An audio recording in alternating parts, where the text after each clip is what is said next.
People who chase growth, who chase high flyers, inevitably lose because they paid a premium price.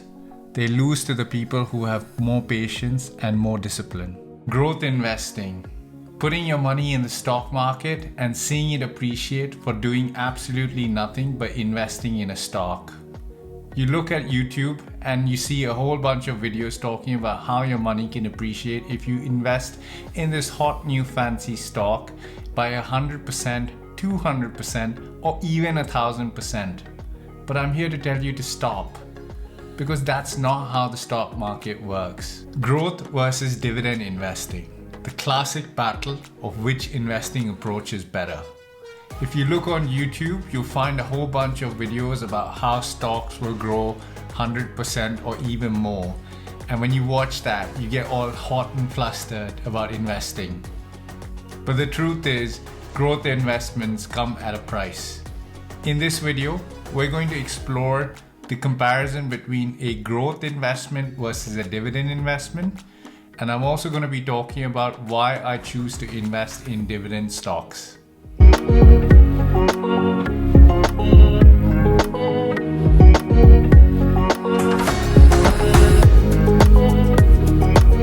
Hello and welcome to The Nimble Nomad. My name is Arjun and this is the channel where I talk about money related tips, tricks and hacks to survive and thrive in the UK. In case you're new here, I'd really appreciate it if you can give this video a like and subscribe to my channel as I talk about a lot of different topics covering finance and investing in the UK. And so when I started to do some research, I found out one interesting fact that changed my investment philosophy forever. Over the last 40 years, 71%, over the last 40 years, 71% of the market's returns came from dividends, not capital appreciation. So rule one for me is I'll never own a stock that doesn't pay a dividend, ever. The argument of growth versus dividend investing is one that goes back a really long way. And I really want to explore that in this video. Now, but before we actually go into the argument of which investment approach is really better, let's explore what growth versus dividend investment actually means. Each and every business goes through a life cycle just like human beings. A new business, when it is created or born, then it grows and it matures. And eventually, when the business is no longer sustainable, it will die. Investing in businesses can happen basically at two stages. One, when they're young and basically growing, or two, when the investment is mature and has a well-defined business model. So how does this relate to investing styles? So there are basically two different styles of investing: growth investing or dividend investing. Growth investing basically involves investing in high growth, really young startup companies. So these companies are basically small, they have limited revenues, or they can often be loss making as well. But the main thing is that because they have such small revenues or they don't actually have a sustainable model yet, they need to retain every single dollar that they earn in order to regenerate and grow the business further. So the advantage of investing in a growth company is if you catch a good growth company early on, and you know that that business is going to be sustainable over a longer period of time, you could see your capital appreciate multiple fold. However, the disadvantage is if the business is unsustainable or cannot grow successfully within the span of time that it's projected, it could fail very miserably and you could lose all your capital that you have invested. Dividend investing is a school of thought on investing which involves investing in large mature companies which have a well-established business model, and these companies have been around for a really long time.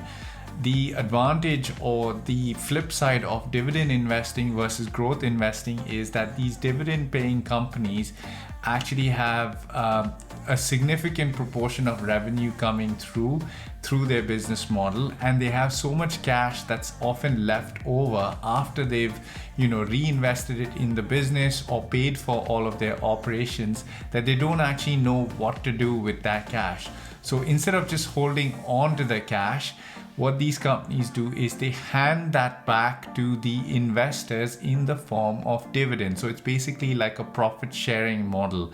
And that's what dividend investing actually is. There is no right or wrong answer when it comes to investing in growth versus dividend investments. Growth companies offer you the ability to grow your capital at a very, very fast rate, and dividend companies provide you with a steady income that could pay a steady dividend over a long period of time. Personally, in my portfolio, I choose to invest quite heavily in dividend paying stocks, and this actually brings me to my investment strategy and why I think dividend investments are a slightly better form of investing when it comes to adding these in your investment portfolio. So let's look at some of the key criteria that I consider when it comes to investing in dividend paying stocks. If you look at the volatility in the market around names that don't pay dividends, they're extremely volatile because there's no cushion of yield. What's the value of a stock that never returns capital to its shareholders? I don't know, because the only way you can make money is if somebody else is willing to buy that position at a higher price for some emotional reason perhaps, or for some foresight that maybe the company will return capital one day. So the first and most obvious reason to buy a dividend stock is obviously the passive income that you get through the dividends, but also the capital risk that you avoid by buying a dividend stock. So when you buy a dividend paying company, you're basically getting a regular form of income which offsets anything that happens to the price. And what I basically mean by this is, let's say you bought a stock today and that stock didn't pay a dividend, but the stock price as soon as you bought it dropped significantly. Now, what you would have to do in that scenario would be just to wait until the stock price actually appreciates to recoup the losses that you made, which is waiting for something to happen in the stock market, or which would mean the company having to do something different in order to cause the stock price to appreciate a little bit. Now, if you bought a dividend stock, if the stock price dropped, and let's say the dividend stock was paying a dividend of 5%, but the stock price dropped by 3%, you've automatically hedged your risk of capital depreciation by the dividend that you're getting paid in that scenario. So you're getting paid a 5% dividend, but you've only lost 3% of your capital.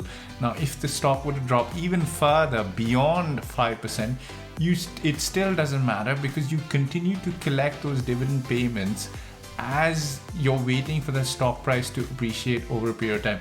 So in theory, you're not actually dependent on what the stock price does when you buy dividend stocks, and you don't actually have to worry at all about the stock price, because you're actually only concerned about what the dividend is going to be and whether the company can continue to sustain to pay those dividends out to you. So the second thing that I want to talk about is growth through dividend stocks. Now, a lot of people, when they talk about dividend investing, they assume that because it's a dividend paying company, there isn't actually any growth associated with this. And I fundamentally don't necessarily agree with that position, because dividend companies, like growth companies, have to be able to generate enough revenue and free cash flow in order to pay the dividend that they owe their investors. Now, in order to do that, year on year, they need to be able to generate the same amount of free cash flow, and if not, grow that free cash flow. Free cash flow is a fancy way of saying the amount of money or cash that's left over for a company after it's paid for its operations or operating costs. And these companies, although they're well established and they have a sustainable business model, they need to be able to constantly innovate, generate new products, enter new market segments and geographies in order to do that. And that all of that requires a growth engine. And dividend companies often do that, and more so over, they often grow the dividend that they're paying out year on year. And this is one of the main factors that you should look at and consider when you're looking at dividend paying stocks. So if you look at Unilever, which is one of my favorite stocks, Unilever recently showcased that their free cash flow had grown year on year despite their revenue staying stable, and more so they rewarded their investors by growing their dividend by 4% at the end of FY 2020. So to say that dividend companies don't have any growth is actually a misnomer and a misunderstanding within the stock market, which actually needs to be considered when you're looking at adding investments into your investment portfolio. Third thing that I want to talk about when it comes to dividend investing is the quality of companies. So when you buy a dividend paying stock, you're actually buying a really high quality company, and you're buying a company which has a significant moat on its business. So dividend paying companies are very mature organizations. They're large organizations. They have a well-defined business model and large revenues which support the dividends that they pay out to their investors. Now, all of that comes with a moat. And moat, according to Warren Buffett, one of the greatest investors of all time, is basically how you protect your business against any attack of new entrants. And it's very similar to the concept of a castle which is protected by a moat, and it's very difficult to cross that moat with these companies and attack their business model. So if you take a classic example of a dividend paying company within the oil and gas sector, which is BP, what they do is they basically dig the earth for oil, and they store that oil, and then they transport that oil, they refine that oil, and then eventually they have to sell it in order to make money. Now, if you think about somebody wanting to get in the oil and gas business and trying to steal BP's lunch, that's going to be extremely difficult because you need a significant amount of resources in the form of capital, knowledge, and then to build the infrastructure in order to compete with BP, which is why oil and gas companies are large, well-established companies which have been around for a really long time.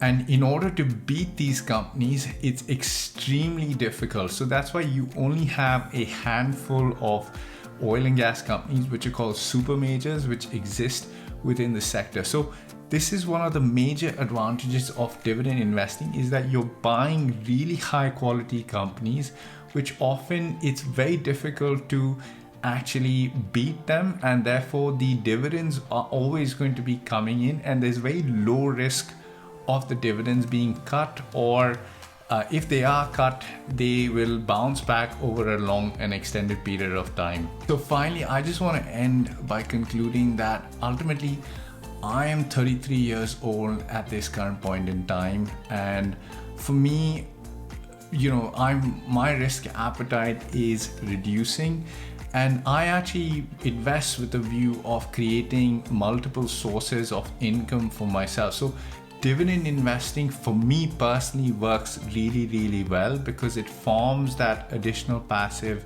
source of income which supports me and my family.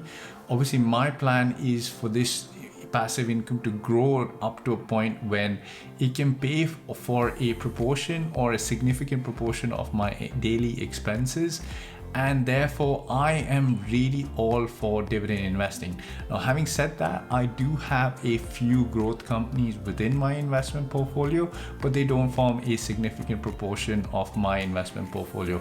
Of course, investing, as I always say, is very personal, so you shouldn't follow my advice blindly. You should always do your own research and think about what fits your own personal circumstances, your risk appetite, and what are you investing for? Like, what is your goal?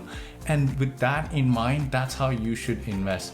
I hope this video has helped you out. If it did, please smash that like button and don't forget to subscribe. And if you have any thoughts on dividend versus growth investing, I'd love to hear in the comment section below on what your approach is and why you think it's better. I'll see you in the next video. Goodbye.